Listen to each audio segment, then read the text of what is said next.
YTN 라디오 이동희 뉴스 정면승부 3부 시작합니다. 최근 집값이 다시 꿈틀대자 정부가 추가 보완 대책을 내놨습니다. 그 가운데 하나가 관리 처분 계획 단계인 재건축 재개발 단지에 대해서 분양가 상한제 적용을 6개월간 유예한다는 내용입니다.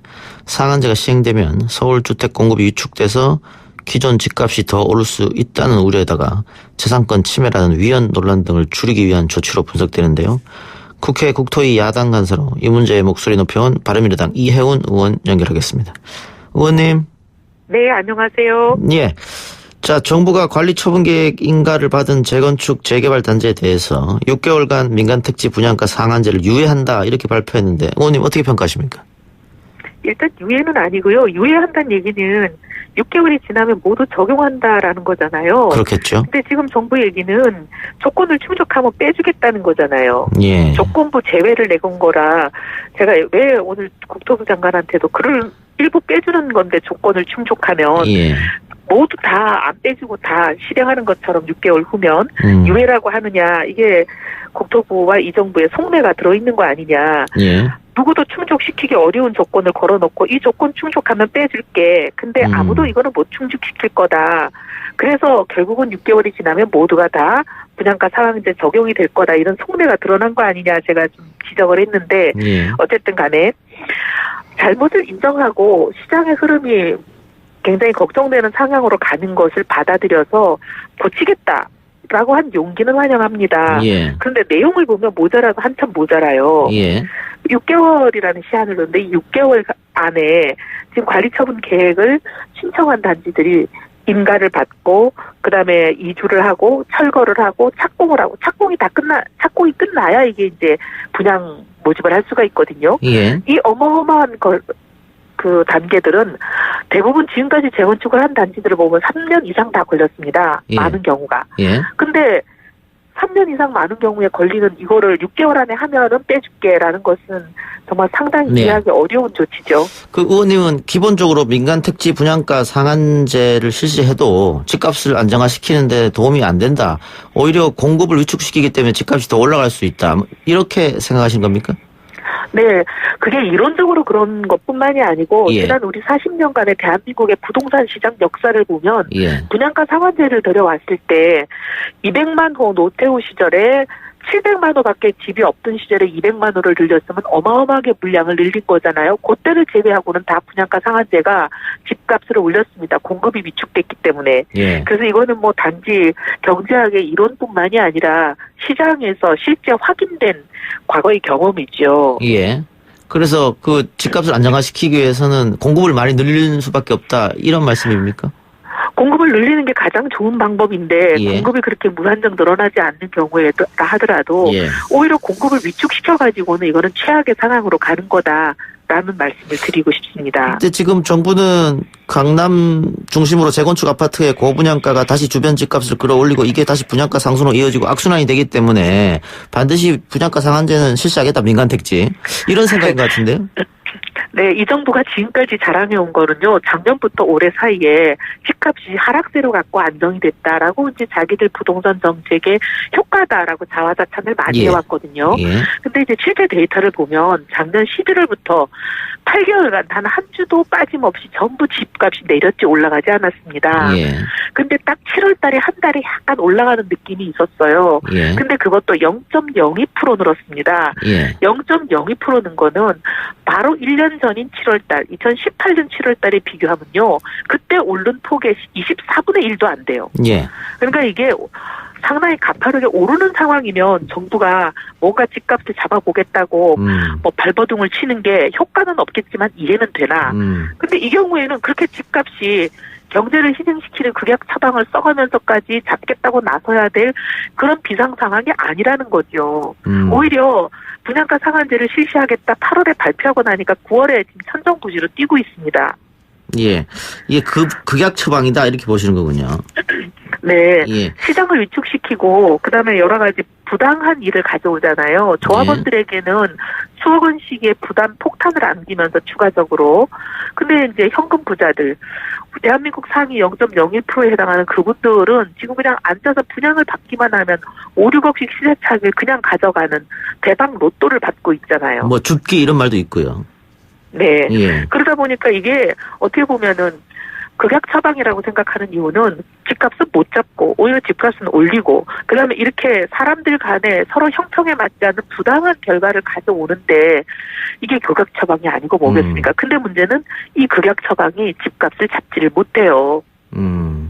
그 공급이 위축된다 이런 이야기는 분양가 네. 상한제 실시를 하면은 건설회사, 조합원들은 뭐 당연히 부담이 되겠고요. 건설회사 같은 경우에는 이득이 안 나기 때문에 이게 그 공급하는 것을 발을 뺄 거다 이런 분석이 많던데 거기에 동의하십니까? 그런 측면도 있죠. 그런 예. 측면도 있고 그다음에 제일 먼저는 이제 조합원들이 결정을 하지 않습니까? 할 건지 말 건지. 예. 여기서 재건축 우리가 지금까지 진행해 오던 것을 중단할 거냐, 계속 갈 거냐. 이걸 결정을 하는데 조합원들 입장에서 저희 이제 반포의 A단지의 경우에는 2억 7천을 더 내놔야 되는 예. 거라고 지금 보도가 나오고 있거든요. 분석이. 그러면 2억 7천을 조합원들이 감당할 수가 없지 않겠습니까? 추가로 더 내야 되니까. 예. 그래서 이제 이런 경우에는 우리는 도저히 재건축을 못하겠다 하고 중단되는 사태가 속출을 하는 거죠. 그렇게 되면 재건축이 없어지면 물량 공급은 주는 거는 예. 그거는 뭐 너무 당연하고. 예. 근데 뭐 극약 처방도 할 때 통하지 않는다 이렇게 부정적으로 평가하셨는데 지금 그 김현미 장관도 그렇고 정부의 생각은 이거밖에 방법이 없다라고 여기는 것 같아요. 계속 네, 두고 보십시다. 예. 그러니까 근데 만일 계속 이걸 실시하게 되면 그럼 뭐 네. 방법은 또 없지 않습니까? 막을 방법이라든가 정부가 아니 뭐 칼을 든 정부가 하겠다고 그러면 예. 저희가 계속 반대하고 문제 있다고 지적을 하고 설득을 해도 예. 안 들으면 뭐 무슨 방법이 있겠습니까? 힘은 그쪽에 있는 건데. 예. 근데 이제 결국은 국민들이 굉장히 많은 고통을 당할 겁니다. 예. 그래요. 알겠습니다. 자, 그 부동산 민간 택지 분양가 상한제 얘기는 거기까지만 하고요. 네. 다른 질문 좀 해보겠습니다. 정보위원장 맡고 계시니까요. 네네. 북미역 협상이 재개된다 이런 발표가 며칠 안 됐는데 오늘 아침에 북한이 다시 탄도미사일 발사했거든요. 북미 회담 어떻게 긍정적으로 전망하십니까? 어떻습니까?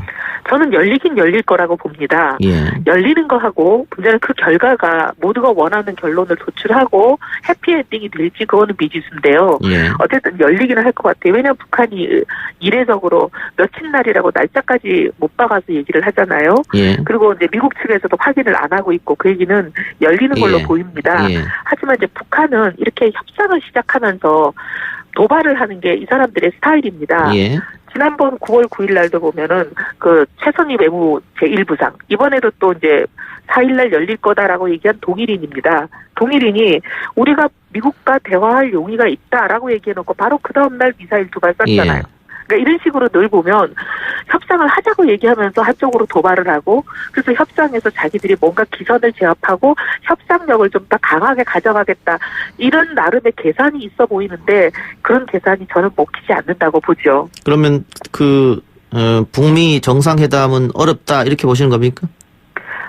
북미 정상회담은 이제 성과가 북미 실무협상에서 예, 나야 되는데 그렇겠죠. 이 두 예. 사람이 보면 트럼프 대통령도 김정은 위원장도 둘 다 보면 실무자들이 모든 안을 다 이제 조율을 해와가지고 거의 성안이 된 합의서를 가져오면 거기에 서명하고 끝나는 이런 스타일들이 아니고 예. 자기들이 만나서 단판을 짓고 탑다운으로 하시는 예, 예. 분들이잖아요. 예, 예. 근데 이런 경우에는 지금 상당히 두 나라 간에 이견이 커 보이거든요. 북한은 계속 경제제재 풀어라. 그리고 우리가 비핵화를 완전히 하기 전까지는 못 푼다는 거 우리 받아들일 수가 없다. 예. 우리가 비핵화 조치를 1단계를 하면 미국 너희는 상응 조치를 1단계, 우리가 2단계를 하면 너희가 2단계 예. 이렇게 단계적으로 하자는 거잖아요. 예. 근데 미국은 비핵화가 먼저 돼야 대북 제재를 논의할 수 있는 거기 때문에 그렇게 단계적으로 갈 수 없다는 거니까 예. 아직까지는 이견이 좁혀진 것 같지는 않습니다. 예. 그러니까 미국은 일괄 타결, 북한은 상응 조치 이것 때문에 뭐 베트남 하노이 회담도 결렬된 거 아니겠습니까? 결렬된 결국은. 거죠. 예. 근데 그 이후에도 아직도 미국 여론이 보면 예. 트럼프 대통령은 이제 특히 재선을 앞두고 있기 때문에 미국 여론, 특히 지금 자기가 탄핵에 여러 가지 위기까지 몰린 상황에서는 예. 이 부분에 대해서 미국 여론을 무시할 수가 없잖아요. 예. 근데 미국 조야나 학계나 전문가나 그다음 공직자들 얘기는 하나같이 북한의 그 제안을 받아들일 수 없다예요. 아직까지 그 미국의 여론 공감대는. 근데 지금 그 북한이 여러 가지 희망했던 거, 볼튼이 해임됐다거나 또 트럼프가 직접 새로운 방법을 모색해야 된다거나 이거는 그 이번 회담이 조금 진전이 되지 않겠냐. 네, 그런 희망은 가질 수가 있죠. 근데 이제 문제는 이게 조금 진전돼가지고 열매를 따기는 좀 어렵잖아요. 좀 더 두고 볼 일이라고 보고 저는 가능성이 높지 않다고 봅니다. 합의가 모두가 해피엔딩으로 끝나는 합의가 이루어질 가능성은. 예. 그러면은 그 김정은 위원장의 뭐 답방 이런 것도 불가능하다 이렇게 보시네요. 저는 답방 자체가 불가능하다고 처음부터 봤고요. 그때 이제 국정원이 정부에 와서 그런 말을 한 적이 없는데 야당 간사 한 분이 나가서 좀 이렇게 어떻게 보면 확대 해석되는 본인의 생각까지 넣었는지 조금 사실과 다른 브리핑을 하는 바람에 그렇게 와전이 됐어요. 국정원에서 그런 말 한 적이 없어요? 국정원은 그렇게 얘기하지 않았습니다. 가능성이 있다. 아니요. 김정은이 오냐라고 물어봤을 때 알 수 없다고 답을 했습니다. 그랬어요? 네. 보도랑 다른 내용이네요. 근데 많이 보도가 됐습니다. 찾아오십시오. 민주당 발로 또 여러 가지 뭐 우상호 의원이나 이런 분들이 나와서 그 정부에서 오고한 얘기들을 많이 이제 말을 했습니다. 그리고 총리가 대정부 질문에 나와서 답방에 대해서 뭐라 그랬냐면 현재 논의가 되고 있지 않다. 논의가 안 되는데 뭐 쉽지 않죠. 좀 지켜보고요. 내일 그 범보수 단체가 모여서 조국 퇴진 뭐 가감을 집회한다는데 바른미래당이 참석하지 않는다는 결정을 내린 것 같은데 이유가 있습니까? 바른미래당 죄송한 말인데 요즘 바른미래당의 공식 결정은 저희가 퇴진을 요구하고 있는 손 대표가 내리기 때문에 저희와 이런 소통이 없어서 그분이 왜 그랬는지는 모르겠습니다. 유승민 의원도 그 안 가는 걸로 이야기하시던데요? 그래요? 제가 지금 국감을 하느라고 세종에 내려와 있다 보니 오늘 어떤 일이 있었는지는 제가 좀 늦었습니다. 그 손학규 대표가 계속해서 자리를 지킬 경우 다음 플랜은 어떻게 되는 겁니까? 퇴진까지 계속 끝까지 가야죠. 퇴진하는 그날까지. 손학규 대표가 쉽게 물러나지 않을 것 같은데. 네, 저희도 쉽게 물러나지 않습니다. 마지막 카드는 탈당 아니냐 뭐 이런 얘기도 있던데요. 탈당하면은 그분이 원하는 걸 다 해드리는 건데 그렇게 하면 안 되죠. 안철수 대표가 돌아와서 유승민과 안철수가 손을 잡는다 뭐 이런 이야기도 나오는데 그건 어떻습니까? 그거는 뭐 가능성은 있어 보이는데 안철수 대표가 그렇게 혼란스러운 상황에 잘 오시거나 하시는 분이 아니라고들 주변에 측근들이 얘기를 많이 해서 그것도 성사 가능성이 높지는 않지 않은가. 어느 정도 당내 혼란이 정리되면 오시는 스타일이라고들 그렇게 말씀하시더라고요. 그러면 총선 후에 올 수도 있다 이렇게 예측하시는 겁니까? 총선 후에는 오시면은 아무 실익이 없지 않을까요? 그 전에는 오시겠죠. 그래요. 알겠습니다. 마지막으로 분양가 상한제 관련해서 정부에 남기고 싶은 말 있으면 하시기 바랍니다. 생색만 내지 말고 실질적인 정책 변경을 해야 됩니다. 6개월이라는 건 누구도 지킬 수 없는 이런 6개월 시한을 주면서 요 기간 안에 요 조건 만들어 오면은 빼줄게 이렇게 하지 마시고 충분한 기간을 주고 그 조건을 충족할 수 있게 그렇게 해야 시장의 공급이 늘어납니다. 오늘 인터뷰 감사합니다. 감사합니다. 지금까지 바른미래당 이혜훈 의원이었습니다. 지금 빠르게 북상하고 있는 태풍 미탁. 이번 태풍은 비와 바람 모두 강하다고 하는데요. 또 어떤 예보에 보면은 태풍이 조금 성질을 변형시킬 것이다. 이런 예보도 있었는데 실시간 상황 잠깐 알아보겠습니다. 우진규 기상청 예보 분석관 연결해서 이야기 나눠봅니다. 분석관님 나와 계십니까? 네, 안녕하세요. 예보 분석관 우진규입니다. 지금 현재 태풍 위치와 상황 좀 설명해 주시죠. 현재 태풍은 일단 그 거리상으로 그 목포로부터는 한 약 120km 정도 떨어져 있고요. 그 제주도 고산 쪽으로부터는 약 한 90km 떨어져 있는 그런 상황입니다. 우리가 걱정해야 될 시간은 언제쯤입니까? 일단 뭐 지역에 따라서 조금씩 다르긴 한데요. 일단 태풍이 영향을 주는 시기가 상륙 시점부터 먼저 말씀드리면 이제 22시 정도가 되면은 목포 인근 해안 쪽으로 상륙을 하게 되는데 그리고 나서 이제 내일 오전까지 남부지방 광통하기 때문에 남부지방은 내일 아침까지가 일단 가장 피크 시간이기 때문에 굉장히 위험하고요. 그리고 상대적으로 중심 경로에서 거리가 먼 중부지방, 주로 충청도가 되겠는데 여기도 강한 비구름대 영향이 있기 때문에 내일 오전까지는 굉장히 위험합니다. 그리고 이후에 태풍이 동해상으로 빠져나가는 내일 오전 이후가 돼도 이 지금 현재 동해상에 우리나라 동해상에는 차갑고 건조한 고기압이 버티고 있는데 그쪽으로 태풍이 진출을 하게 되면 그 차고 건조한 공기랑 습하고 더운 공기랑 충돌을 하게 되면서 그 강한 동풍류가 이제 불안정한 비구름대를 만들어내는 역할을 하게 되는데 그것 때문에 동해안은 굉장히 강한 비구름대들이 더 발달할 수가 있어요. 그래서 내일 오후까지도 굉장히 주의를 하셔야 됩니다. 예. 지금 경남 쪽으로도 많은 비가 내리고 있다고 하고 있거든요. 네네. 일단은 그러면 바람보다는 비에 대한 대비를 좀 해야겠네요.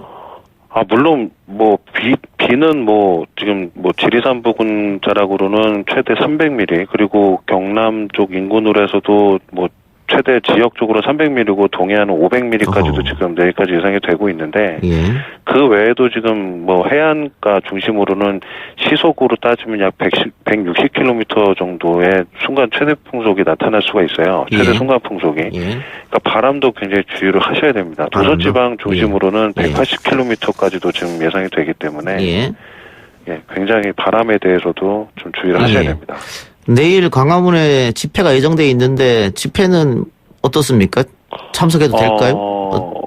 상대적으로 이제 태풍이 남부지방을 관통을 해서 동해상으로 빠져나가기 때문에 강한 비구름대 영향을 받는 데는 주로 남부지방이 될 거거든요. 그리고 특히나 빠져나가는 시기가 오전이기 때문에 집회가 제가 알기로는 오후경인가 저녁에 있는 걸로 알고 있습니다. 그래서 비구름대의 영향, 비가 조금 내리거나 이럴 수는 있지만 상대적으로 강한 위험 기상이 나타나기는 조금 어려운 시기인 것으로 예상이 됩니다. 태풍이 혹시 소멸 가능할 그런 건 없습니까? 소멸은 지금 상황으로는 지금 판단하기는 어렵고요. 왜냐하면 지금 태풍이 일반적으로 우리나라 이 남쪽 해상까지 접근을 한 태풍들은 대부분 다 태풍이 굉장히 약해지거나 우리가 소위 이제 태풍의 상하층이 분리된다고 표현을 하긴 하는데요.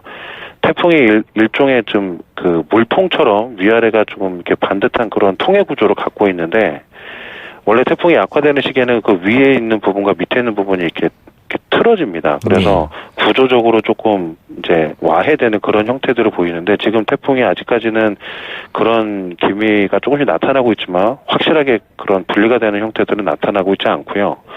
특히나 태풍의 회전 구조가 굉장히 체계적으로 잡혀있기 때문에 태풍이 우리나라 들어오기 전에 와해되기는 굉장히 어려운 상황입니다. 예. 제 느낌일지 모릅니다만 올해 유난히 태풍이 많은 것 같은데 맞습니까? 네. 우리나라에 영향을 준 태풍이 많습니다. 역대적으로 보면 59년 이래로 타이 기록으로 7번 영향을 이제 가장 많은 영향을 받았던 해로 기록이 되거든요. 물론 이후에는 어떻게 될지 모르겠지만 그런데 이러한 태풍들이 주로 발생하는 그러니까 발생하는 지역이 어디냐면 우리나라에 주로 영향을 주는 태풍들은 북서태평양이라고 그래서 우리나라 밑쪽 필리핀 부근에서 주로 발생을 하게 됩니다. 근데 이쪽에 지금 올해 발생한 태풍의 횟수가 약 17개에서 19개 정도로 한 20개 정도 미만이거든요. 이 횟수는 평년하고 거의 비슷합니다. 평년하고 비슷하다. 네, 그런데 이제 태풍이 우리나라 쪽으로 올라온 횟수가 예년보다 굉장히 많은 거죠.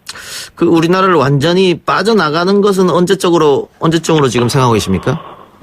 일단은 해상 쪽으로 빠져나가는 거는 내일 오전에서 낮 사이로 지금 예상을 하고요. 영향권에서 완전히 벗어나는 거는 내일 오후부터 밤으로 예상을 하고 있습니다. 내일 오후부터? 그래서 한 15시 이후 정도가 좀 되지 않을까 싶습니다. 그럼 오늘 밤에 대비를 좀 많이 하셔야겠네요?